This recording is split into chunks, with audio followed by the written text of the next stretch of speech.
Halo teman-teman, salam sehat selalu kembali dengan Bung Ropan.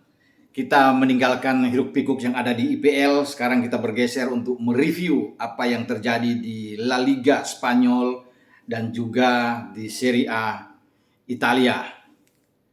Blaugrana, Barca mulai menapaki ya dan mengincar posisi 4 besar. Mereka sudah mendaki, sekarang ada di zona Champions walaupun memang belum aman. Kemarin tim asuhan Xavi Hernandez memenangkan pertandingan yang sangat penting buat mereka karena mereka melawat ke Stadion Mestalla, markasnya Valencia. Mereka bisa mendapatkan bukan saja 3 poin tapi hasil yang sangat memuaskan. Menang telak 4-1. Dan di balik kemenangan 4-1 ini, penyerang mereka yang baru diambil pada musim dingin Januari ketika dilepas oleh Arsenal, Pierre-Emerick Aubameyang, mencetak 3 gol. Tadinya cuma 2 gol, ya, tetapi di akhir pertandingan, ya, akhirnya dia dinobatkan sebagai man of the match dan hat-trick dia. Ya. Pertama kali dia membuat 3 gol ini bersama dengan Barca ketika dia sudah memainkan 3 laga. Dan tentunya disambut dengan baik sekali, dengan kegembiraan bagi seorang Auba. Walaupun gol yang tercipta di menit 63 ini mestinya milik bagi pemain muda mereka yang masuk di babak kedua, Pedri Gonzalez. Pedri melepaskan tembakan yang keras sekali dari luar kotak penalti, tapi masih mengena punggung dari Auba. Inilah yang membuat tim perangkat pertandingan itu menobatkan bahwa gol ini adalah gol dari Auba, walaupun ini tembakan yang dilakukan oleh Pedri. Ya. Dan Auba memang menyambut ini dengan apa yang dia ucapkan di akhir pertandingan ya, di hadapan wartawan, bahwa kepuasan dia ya, bukan juga karena dia bisa mencetak gol ya. Tentunya ini dalam karir dia sangat baik, tetapi 3 poin ini yang bagus yang mereka dapatkan. Ya, sehingga mereka balik ke Barcelona dengan tenang untuk bisa menghadapi leg kedua Liga Eropa, di mana mereka harus bertarung di Stadion Diego Armando Maradona menghadapi Napoli, karena Napoli ini menahan mereka di Camp Nou sebelumnya dengan 1-1. Dan bagi Auba benar juga ya, bahwa kemenangan ini kenapa penting. Percuma mereka akan bermain dengan indah, bermain dengan bagus, tapi ujungnya hasilnya tidak menyenangkan. Mereka tidak membawa pulang apapun poin kalau mereka sempat kalah dari Valencia.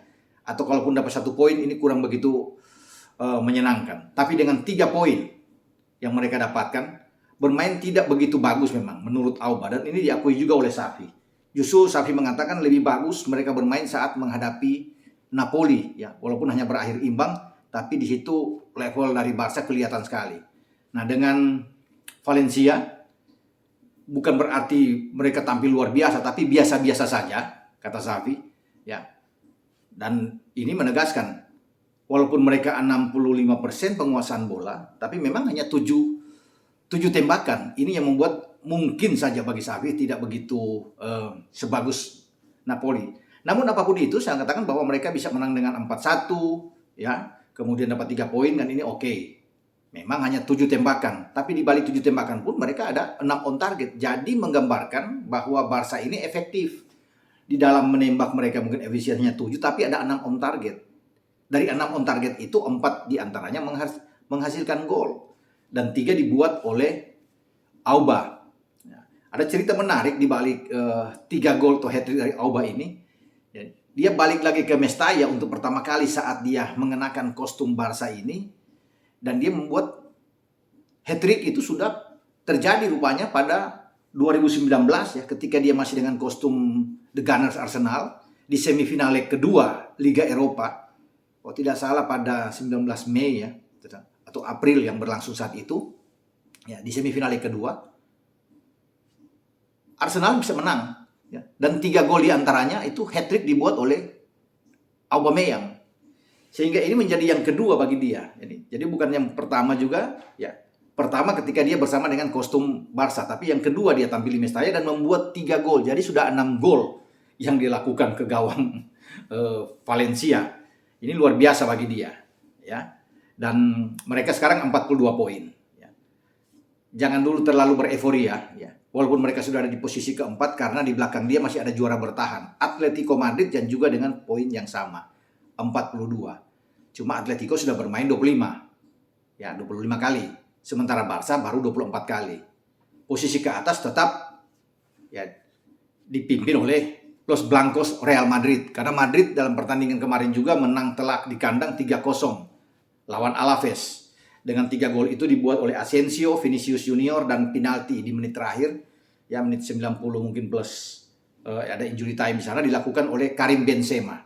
Jadi mereka bisa menang, dan wajar 70-30% penguasaan bola dari Madrid terhadap Alaves, dan mereka layak untuk bisa memenangkan pertandingan. Lebih dari 20 tembakan yang mereka lakukan, 9 on target, ini luar biasa. Membuat mereka sekarang dengan 57 poin dari 25 pertandingan, unggul 6 poin dari peringkat kedua yang ditempati oleh Sevilla. Ini juga lebih dikarenakan karena Sevilla itu tertahan di markas Espanyol, hanya bermain 1-1 bagi Sevilla, sehingga mereka gagal untuk terus bisa memepet Real Madrid. Sekarang ada dengan 6 poin, Sevilla 51 poin dari 25 pertandingan. Jadi enak bagi tim asuhan Carleto ini ketika mereka sudah menjauhkan jarak, ya, yang tadinya 4 dengan Sevilla sekarang sudah 6. Kita balik dengan Barcelona. Barcelona tetap harus hati-hati. Walaupun mereka punya 1 pertandingan lagi di tangan, tapi dengan 42 poin masih ada ATM. Memang mereka juga tertinggal 4 poin di belakang peringkat ketiga yang ditempati oleh Real Betis. Real Betis ya dengan 45 poin. Ya, ini juga berbahaya bagi Betis, ya. Karena Betis juga kemarin memang menang, ya. Dia menang lawan Mallorca ya, 2-1. Tapi belum aman ketika ada Barca yang memepet mereka, ya. Betis dengan 46 poin. Nah, dengan 4 poin di atas Barca. Ini dalam tekanan karena pertandingan masih panjang. Bukan tidak mungkin Barca itu akan finish di posisi ketiga, bukan tidak mungkin, ya. Karena dengan jarak yang makin pendek, ya, terus, dan permainan dari Barca ini mulai konsisten. Ini yang harus diantisipasi oleh Real Betis juga, ya. Karena Barca ini mereka memang untuk menjadi juara agak berat, tetapi untuk finish di posisi keempat sangat terbuka, bahkan di posisi ketiga. Oke, dari sini kita bergeser ke Serie A. Sangat disayangkan, Inter Milan itu di kandang sendiri itu kalah, tidak mampu memanfaatkan ini laga yang harus mereka dapatkan 3 poin. Bahkan mereka dikalahkan oleh Sassuolo yang berada di luar 10 besar di klasemen sementara Serie A. Sassuolo menang 2-0. Bahkan 2 gol mereka tercipta semua di babak pertama oleh 2 anak muda mereka, ya, Giacomo Raspadori dan Gianluca Scamacca yang membuat 2 gol ini. Ya, jadi percuma semua statistik, semua aspek yang dimiliki oleh Inter Milan, ya. Mereka unggul dari lawannya, tetapi mereka akhirnya kalah, menjadi sia-sia, tidak berguna semua. Ya, mau bikin 29 tembakan kayak, ya, dengan on target mungkin di atas 6, ya. Penguasaan bola juga sangat tinggi, tapi akhirnya mereka kehilangan poin, bahkan kalah tidak membuat gol, ya. Consigli di bawah Mister Sassuolo bermain sangat bagus. Chiriseas dan juga Ayhan, 2 center back dari Sassuolo, tampil sangat oke. Mampu meredam semua serangan-serangan dari Inter Milan, ya. Baik di babak pertama dengan Lautaro Martinez dan Alexis Sanchez yang ada di lini depan, dibantu juga dengan 5 gelandang yang ditampilkan oleh Simone Inzaghi, ya. Ada Calhanoglu di sana, ada Perisic, ada Darmian yang bermain, Gagliardini, Barella bahkan sudah bermain, tapi tidak mampu menembus, tidak mampu mencetak sebiji gol pun, ya.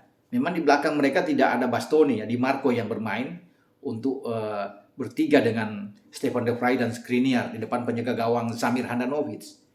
Dari kualitas permainan head to head kalah Sassuolo, ya, dibandingkan dengan Inter Milan. Bahkan di babak kedua untuk bisa mencetak gol, menambah kekuatan di lini serang, Inzaghi memasukkan lagi seperti Edin Dzeko dimainkan di sana.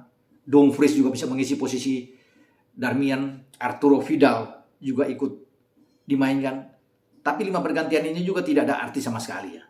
Karena mereka tuh tidak bisa membuat gol. Dan mereka dihukum kalah di kandang sendiri oleh Sassuolo. Sayang, mestinya kalau mereka menang 3 poin akan mengambil alih Capolista, pimpinan klasemen di Serie A, yang sekarang ditempati oleh AC Milan.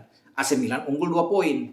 Padahal AC Milan sebelum Inter main itu sudah ditahan, dibuat kejutan. Tim papan bawah, juru kunci di zona degradasi Serie A, Salernitana menahan AC Milan dengan 2-2. Nah, ini kesempatan mestinya yang harus dimanfaatkan oleh Inter Milan. Inter Milan bisa leading 1 poin kalau bisa menang kemarin, tapi dengan kekalahan, ya sekarang 2 poin selisih dengan AC Milan. AC Milan bisa tersenyum karena AC Milan juga tidak menyangka ya, bahwa Sassuolo ini akhirnya bisa mengalahkan dengan telak Inter Milan di kandang.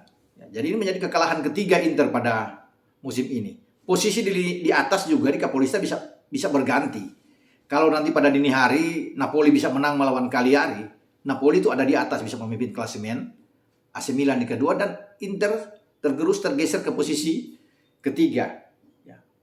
Meski Inter sendiri masih punya 1 pertandingan sisa karena mereka masih akan bertanding melawan Bologna yang tertunda. Ya, ini masih memungkinkan buat Inter ya untuk bisa naik memimpin klasemen. Tapi sayang sekali lagi, Sassuolo ini yang mereka tidak dapatkan poin. Sassuolo sendiri naik ke posisi ke-11 ya, untuk sementara di klasemen Serie A. Dan Inter nantinya pada mungkin pekan berikutnya mereka harus ke Genoa ya. Ini juga tidak mudah ya untuk bisa mengalahkan Genoa karena Inter harus bertandang. Nah, dan itu yang terjadi di Serie A. Juventus juga mulai bisa mengamankan posisi mereka, sekarang lebih kuat, mereka ada di posisi ke-4 untuk mengincar zona Champions. Jadi memang masih rame apa yang terjadi di Serie A karena begitu ketat ya perburuan gelar Scudetto pada musim ini di antara AC Milan, Inter Milan, dan Napoli. Nah, 3 ini yang nantinya akan bertarung hebat ya.